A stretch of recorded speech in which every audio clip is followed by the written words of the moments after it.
एक बात बताओ, जब जीवन में संकट आता है तो तुम्हें बचाने कौन आएगा? जिसके पास केवल नाम हो या जिसके पास सामर्थ्य भी हो?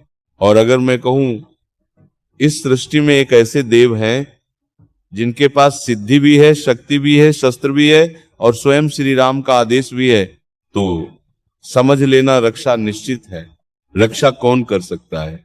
रक्षा वही कर सकता है जिसके पास सामर्थ्य हो। और सामर्थ्य भी दो प्रकार का होता है, एक आध्यात्मिक सामर्थ्य, दूसरा शारीरिक और शस्त्र बल का सामर्थ्य। अब देखो हनुमान जी के पास क्या है। तुलसीदास जी ने स्पष्ट कहा, अष्ट सिद्धि नवनिधि के दाता, असवर दीन जान की माता। अर्थात उनके पास अष्ट सिद्धियां हैं, नवनिधियां हैं।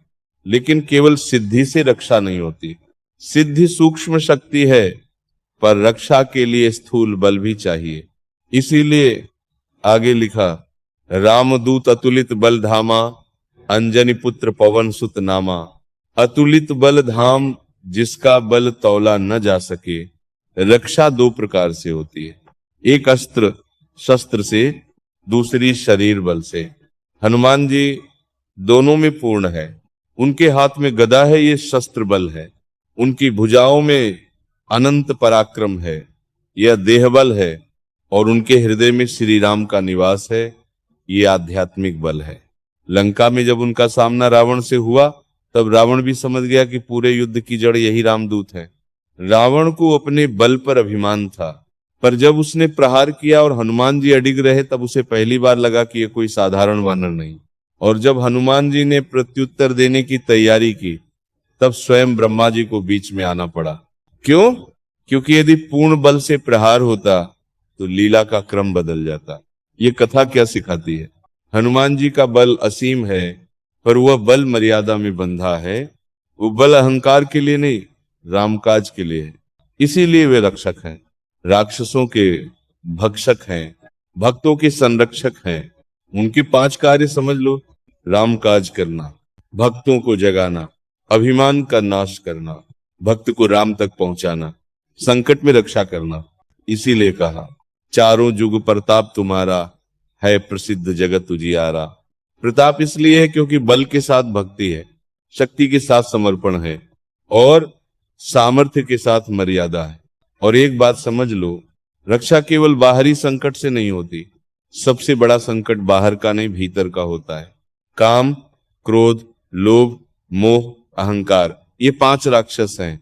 जब ये मन पर आक्रमण करते हैं, तब मनुष्य स्वयं का ही शत्रु बन जाता है। ऐसे समय में कौन रक्षा करेगा?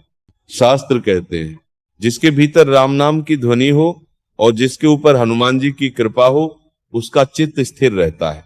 हनुमान जी की विशेषता क्या है? वे बलवान हैं पर विनम्र, वे सिद्धियों के स्वामी हैं पर सेवक कहलाना पसंद करते हैं। वे पराक्रमी हैं पर अपने पराक्रम का श्रेय स्वयं को नहीं देते। लंका दहन किया पर कहा, सब प्रभु की कृपा है। संजीवनी लाए पर कहा, राम काज कीन्हे बिना मोही कहां विश्राम। यही तो पहचान है सच्चे रक्षक की, जो स्वयं को नहीं प्रभु को आगे रखे। वही संकट मोचन है। इसलिए जब भी भय लगे, जब भी मन डगमगाए, जब भी परिस्थिति भारी लगे, हनुमान जी को पुकारो। क्योंकि वे केवल शारीरिक रक्षा नहीं करते, वे बुद्धि की रक्षा करते हैं, वे निर्णय की रक्षा करते हैं, वे श्रद्धा की रक्षा करते हैं। और याद रखना, हनुमान जी वहां नहीं आते जहां केवल प्रदर्शन हो, वे वहां आते हैं जहां समर्पण हो। उनकी कृपा का एक ही सूत्र है, राम का नाम। जिसके जीवन में राम काज है, जिसके हृदय में विनय है, जिसके व्यवहार में मर्यादा है, वहां हनुमान जी की स्थायी उपस्थिति रहती है। इसीलिए गोस्वामी तुलसीदास जी ने कहा, संकट ते हनुमान छुड़ावे, मन क्रम वचन ध्यान जो लावे। अर्थात जो मन, वचन और कर्म से स्मरण करे, उसका संकट दूर होता है। तो निष्कर्ष क्या हुआ? हनुमान जी रक्षा इसलिए कर सकते हैं क्योंकि उनके पास सिद्धि है, शस्त्र है, अतुलित बल है और सबसे ऊपर श्री राम का आदेश है। और जहां राम का आदेश है, वहां असंभव भी संभव है। हनुमान जी की रक्षा केवल युद्ध भूमि तक सीमित नहीं है। वे केवल रावण से नहीं बचाते, वे तुम्हें तुम्हारे भीतर के रावण से बचाते हैं। बाहर का रावण एक बार मरा, भीतर का रावण रोज सिर उठाता है। 10 सिर क्या है? 10 दिशाओं में भागता हुआ मन। जब मन इंद्रियों के पीछे भागता है, जब बुद्धि भ्रमित हो जाती है, जब निर्णय डगमगा जाते हैं, तब मनुष्य को सबसे अधिक आवश्यकता किसकी है?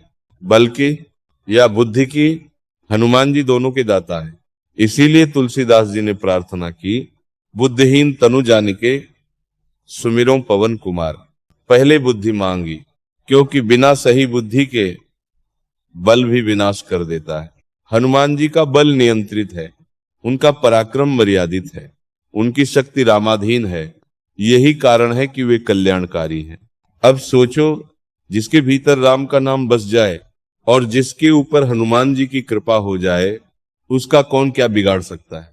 संकट आएंगे, ये संसार है, पर संकट में टूट जाना और संकट में तप जाना, ये अंतर कृपा से आता है। हनुमान जी भक्त को टूटने नहीं देते, उसे तपाकर मजबूत बनाते हैं। और सुनो, वे रक्षक तभी बनते हैं जब भक्त भी नियम में रहे।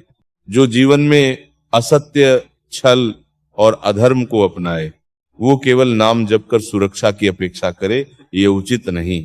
हनुमान जी धर्म के पक्षधर हैं। जहां धर्म है वहां उनका स्थायी निवास है। इसीलिए यदि रक्षा चाहते हो तो जीवन में 3 बातें धारण करो। पहली राम नाम, दूसरी सेवा भाव, तीसरी अहंकार त्याग।